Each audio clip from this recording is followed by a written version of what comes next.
Hey guys, and welcome back to our channel How to Guide. In this tutorial, we're gonna look at how to redeem your gift card to crypto in Binance. Now let us begin. Well, do you know that I have already logged in? In case you have not, do it right now. That's quite easy.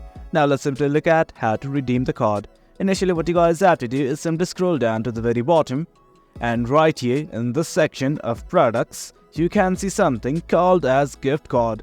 Well, right here just below tax, you can see the gift card tab right here. Click on it.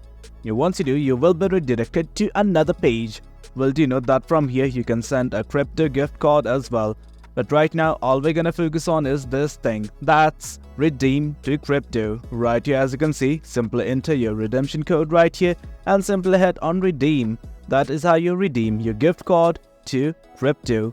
That is it, guys. That's how you do it. If you guys found this video informative and for more content like this, do remember to hit like, share and subscribe. Your support fuels us. Until next time, thank you.